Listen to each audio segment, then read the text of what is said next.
আসসালামু আলাইকুম। সবাইকে প্রীতি ও শুভেচ্ছা। উচ্চ মাধ্যমিক হিসাব বিজ্ঞান ১ম পত্রের ৩য় অধ্যায় হিসাবের বইসমূহের আরো একটি ক্লাসে স্বাগতম। আজকের ক্লাসে আমরা আলোচনা করব জাবেদা শ্রেণীবিভাগ কি, কোরাই জাবেদা কি, কিভাবে তৈরি করব, কোরাই ফেরত জাবেদা কি এবং কিভাবে কোরাই ফেরত জাবেদা তৈরি করব। জাবেদা শ্রেণীবিভাগ হলো লেনদেনের প্রকৃতি ও বৈশিষ্ট্যের ভিত্তিতে জাবেদাকে বিভিন্ন প্রকারে বিভক্ত করার প্রক্রিয়া, যাতে হিসাব রক্ষণ কাজ সহজ, দ্রুত এবং নির্ভুল হয়। অর্থাৎ বৃহদায়তন প্রতিষ্ঠানে অসংখ্য লেনদেন সংঘটিত হয়। এই অসংখ্য লেনদেন থেকে সমজাতীয় লেনদেন সমূহকে একই ধরনের জাবেদায় লিপিবদ্ধ করাকে মূলত জাবেদার শ্রেণীবিভাগ বলে। জাবেদাকে প্রধানত দুই ভাগে ভাগ করা হয়। একটা হচ্ছে সাধারণ জাবেদা ও হচ্ছে বিশেষ জাবেদা। সাধারণ জাবেদাকে আবার ৪ ভাগে ভাগ করা হয়: সমন্বয় জাবেদা, প্রারম্ভিক জাবেদা, সংশোধনী জাবেদা ও সমাপনী জাবেদা। বিশেষ জাবেদাকে আবার ৬ ভাগে ভাগ করা হয়: ক্রয় জাবেদা, ক্রয় ফেরত জাবেদা, বিক্রয় জাবেদা, বিক্রয় ফেরত জাবেদা, নগদ প্রাপ্তি জাবেদা এবং নগদ প্রদান জাবেদা। ক্রয় জাবেদা যে বিশেষ জাবেদায় ব্যবসায়ের পণ্য বিক্রয়ের উদ্দেশ্যে ধারে ক্রয়কৃত পণ্যের সকল লেনদেন ধারাবাহিকভাবে লিপিবদ্ধ করা হয়, তাকে ক্রয় জাবেদা পারচেজ জার্নাল বলে। উদাহরণ: ২০২৬ সালের ৫ জুলাই রহমান ট্রেডার্স রহিম স্টোর থেকে ধারে ৫০,০০০ টাকার পণ্য ক্রয় করলো। শর্ত ২/১০, নিট ২০, চালান নং ১০১। আমরা জানি যে বাকিতে ক্রয় করলে জাবেদা হয় ক্রয় হিসাব ডেবিট এবং প্রদেয় হিসাব ক্রেডিট। তাই আমাদের এখানে তারিখের পরের ঘরটি হবে ক্রেডিট হিসাব খাত, তার দিকে তারিখ, শর্ত এবং চালান নং, সূত্র। এই হচ্ছে ক্রয় জাবেদার নমুনা ছক। ক্রয় জাবেদার বৈশিষ্ট্য: শুধু ধারে পণ্য ক্রয় এখানে লিপিবদ্ধ করা হয়। নগদে পণ্য ক্রয় জাবেদায় লিপিবদ্ধ করা হয় না। নগদ প্রদান জাবেদায় লিপিবদ্ধ করা হয়। ধারে আসবাবপত্র, যন্ত্রপাতি বা অন্যান্য সম্পদ ক্রয় জাবেদায় নয়, এগুলো সাধারণ জাবেদায় লিপিবদ্ধ করা হয়। ২০১৭ সালের জুন মাসে ঢাকা লিপি অ্যান্ড কোং লিমিটেড পণ্য ধার ক্রয় করল। জুন ২ নিপা বিপণী সুনামগঞ্জ হতে ক্রয়, পুঁথি জোড়া ৫০০ টাকা দরে ২০০ জোড়া তাঁতের শাড়ি। কার্বরি বাট্টা ১০%, পরিবহন খরচ ১,০০০ টাকা এবং বিমা সেলামি ৩০০ টাকা। চালান নং ৩০১, শর্ত ৩/১০, নিট ২০। জুন ২৮ বধুয়া কলতে স্টোর্স রাজশাহী হতে ক্রয়, প্রতিটি ৫,০০০ টাকা দরে ৫০টি জামদানি শাড়ি, প্রতিটি ৭০০ টাকা দরে ১৫টি বেনারসি শাড়ি, প্রতিটি ৫০ টাকা দরে ২০০ খানা রুমাল।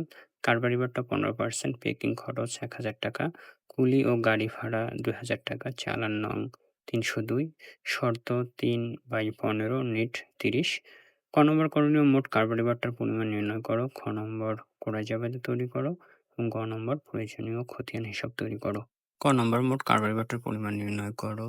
২০১৭ সালের জুন মাসের ২ তারিখে নিপা বিপণী সুনামগঞ্জ হতে ক্রয়, পুঁথি জোড়া ৫০০ টাকা দরে ২০০ জোড়া তাঁতের শাড়ি। তাহলে তাঁতের শাড়ি ৫০০ টাকা দরে ২০০ জোড়া সমান হচ্ছে ১,০০,০০০ টাকা এবং কারবারি বাট্টার হার হচ্ছে ১০%, তাহলে বাট্টার পরিমাণ হচ্ছে ১০,০০০ টাকা। জুন ২৮ বধুয়া কলতে স্টোর রাজশাহী হতে ক্রয়, প্রতিটি ৫,০০০ টাকা দরে ৫০টি জামদানি শাড়ি। তাহলে মোট টাকার পরিমাণ হচ্ছে ২,৫০,০০০ টাকা। তারপর হচ্ছে প্রতিটি ৭,০০০ টাকা দরে ১৫টি বেনারসি শাড়ি। তাহলে ৭,০০০ গুণন ১৫ সমান হচ্ছে ১,০৫,০০০ টাকা। প্রতিটি ৫০ টাকা দরে ২০০ খানা রুমাল। তাহলে হচ্ছে মোট ১০,০০০ টাকা। মোট টাকার পরিমাণ হচ্ছে ৩,৬৫,০০০ এবং বাট্টার হার হচ্ছে ১৫%, তাহলে বাট্টার পরিমাণ হচ্ছে ৫৪,৭৫০ টাকা। তাহলে মোট বাট্টার পরিমাণ হচ্ছে ৫৪,৭৫০ আর ১০,০০০ সমান ৬৪,৭৫০। খ নম্বর করণীয়: ক্রয় জাবেদা তৈরি করো। ২০১৭ সালের জুন মাসে ঢাকার লিপি অ্যান্ড কোং নিম্নলিখিত পণ্য ধারে ক্রয় করেন। তাহলে লিপি অ্যান্ড কোং, নিচে হচ্ছে ক্রয় জাবেদা। আমাদের বাকিতে ক্রয় করলে আমাদের জাবেদা হয় ক্রয় হিসাব ডেবিট এবং প্রদেয় হিসাব ক্রেডিট। যেহেতু এখানে প্রদেয় হিসাব ক্রেডিট আছে, তাই এই ঘরে লিখতে হবে ক্রেডিট হিসাব খাত এবং তার আগের ঘরে লিখতে হবে তারিখ। তারপর হচ্ছে শর্ত, চালান নং ও সূত্র।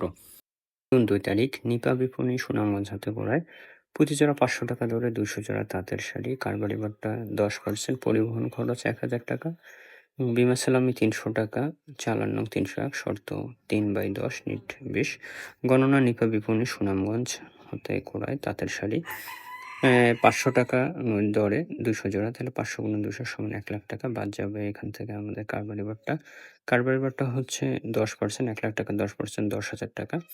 তাহলে ১,০০,০০০ থেকে ১০,০০০ বাদ দিলে আমার থাকে ৯০,০০০ টাকা। এর সাথে যোগ হবে আমাদের পরিবহন খরচ ১,০০০ টাকা। আর আরও যোগ হবে আমাদের হচ্ছে বিমা সেলামি ৩০০ টাকা। মোট হচ্ছে ৯১,৩০০ টাকা। তাহলে জুন ২ ক্রেডিট হিসাব খাত হবে নিপা বিপণী সুনামগঞ্জ, শর্ত ৩/১০, নিট ৩০। চালান নং হচ্ছে ৩০১ আর মোট টাকা হবে ৯১,৩০০ টাকা। জুন ২৮ বুধবার কলতেষ্ট রাজশাহী হতে করায় প্রতিটি ৳৫,০০০ দরে ৫০টি জামদানি শাড়ি, প্রতিটি ৳৭,০০০ দরে ১৫টি বেনারসি শাড়ি এবং প্রতিটি ৳৫০ দরে ২০০ খানা রুমাল। কারবারি বাট্টা ১৫% প্যাকিং খরচ ৳১,০০০ কুলি ও গাড়ি ভাড়া ৳২,০০০ চালান নং ৩০২ শর্ত ৩/১৫ নেট ৩০ গণনা ২ বুধবার কলতেষ্ট রাজশাহী প্রতিটি ৳৫,০০০ দরে জামদানি শাড়ি ৫০টি। তাহলে জামদানি শাড়ি ৫,০০০ × ৫০ = ৳২,৫০,০০০। বেনারসি শাড়ি প্রতিটি ৳৭,০০০ দরে ১৫টি। বেনারসি শাড়ি ৭,০০০ × ১৫ = ৳১,৫০,০০০। আর রুমাল হচ্ছে ৳৫০ দরে ২০০ খানা। তাহলে ৫০ × ২০০ = ১০,০০০। মোট হচ্ছে ৩,৬৫,০০০। এখান থেকে বাদ যাবে কারবারি বাট্টা। কারবারি বাট্টা হচ্ছে ১৫%। তাহলে ৳৫৪,৭৫০। তাহলে হচ্ছে ৩,১০,২৫০ যোগ হবে প্যাকিং খরচ। প্যাকিং খরচ হচ্ছে ৳১,০০০ এবং এর সাথে যোগ হবে কুলি ও গাড়ি ভাড়া ৳২,০০০। মোট হচ্ছে ৳৩,১৩,২৫০। তাহলে জুন ২৮ বুধবার কলতেষ্ট রাজশাহী শর্ত হচ্ছে ৩/১৫ নিট ৩০ আর চালান নং হচ্ছে ৩০২ আর টাকা হচ্ছে ৳৩,১৩,২৫০। তাহলে যোগ করলে মোট হচ্ছে ৳৪,০৪,৫৫০। গ নম্বর করণীয় প্রয়োজনীয় খতিয়ান হিসাব তৈরি করো। প্রয়োজনীয় খতিয়ান বলতে এখানে খতিয়ান ২ ধরনের খতিয়ান তৈরি করতে হবে। একটি হচ্ছে সাধারণ খতিয়ান আর হচ্ছে সহকারী খতিয়ান। সাধারণ খতিয়ান বলতে বাকিতে ক্রয় করলে আমরা জাবেদা হয় ক্রয় হিসাব ডেবিট এবং প্রদেয় হিসাব ক্রেডিট। তাহলে ক্রয় হিসাব এবং প্রদেয় হিসাবের খতিয়ান হচ্ছে সাধারণ খতিয়ান। এখানে ক্রয় হিসাব ডেবিট আছে। তাহলে জুন ৩০ আমাদের প্রদেয় হিসাব লিখতে হবে বিবরণের ঘরে। আর টাকা লিখতে হবে ডেবিটের ঘরে ৪,০৪,৫৫০ আর জিরো ডেবিটে ৪,০৪,৫৫০। আরেকটি সাধারণ খতিয়ান হবে প্রদেয় হিসাব। প্রদেয় হিসাব এখানে জাবেদার মধ্যে ক্রেডিট আছে। তাহলে আমাদের জুন ৩০ বিবরণের ঘরে লিখতে হবে ক্রয় হিসাব। আর টাকা লিখতে হবে আমাদের যেহেতু প্রদেয় হিসাব ক্রেডিট আছে ক্রেডিটের ঘরে ৪,০৪,৫৫০ জিরো হয়ে যাবে ৪,০৪,৫৫০। এবার আমরা সহকারী খতিয়ান তৈরি করব। ক্রয় হিসাবের অন্তর্গত প্রত্যেকটি প্রদেয় হিসাবের জন্য যখন আলাদা আলাদাভাবে খতিয়ান তৈরি করা হবে সেটি মূলত সহকারী খতিয়ান হবে।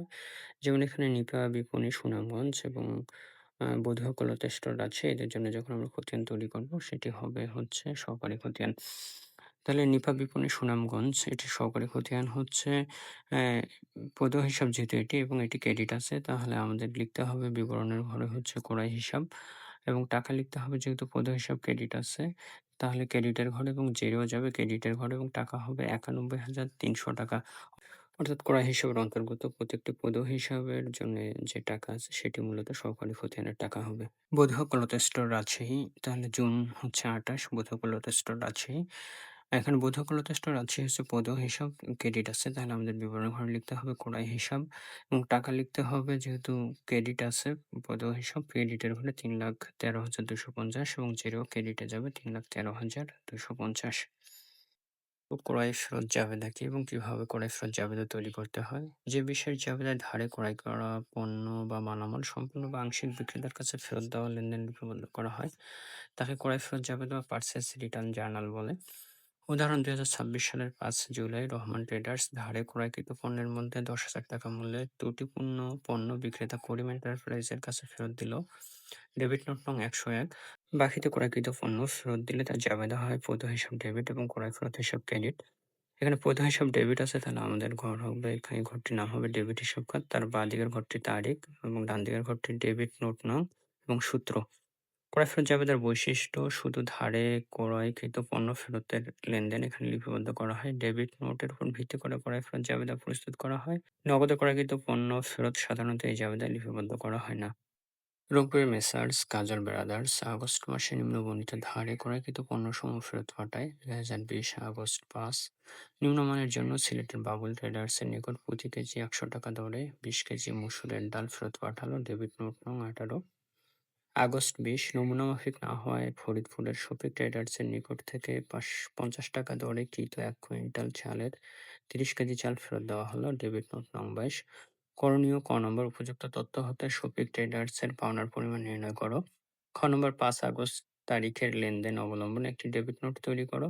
গ নম্বর উপযুক্ত লেনদেন সমূহ মেসার্স কাজল ব্রাদার্সের ক্রয় ফেরত জাবেদায় লিপিবদ্ধ করো। ক নম্বর করণীয় উপযুক্ত তথ্য হতে শফিক ট্রেডার্স এর পাওনার পরিমাণ নির্ণয় করো। শফিক ট্রেডার্স কাজল ব্রাদার্স এর কাছ থেকে পণ্য ক্রয় করে ১ কুইন্টাল চাল ক্রয় করে সেই ক্রয়কৃত চালের থেকে ৳৫০ দরে ৩০ কেজি চাল ফেরত প্রদান করে।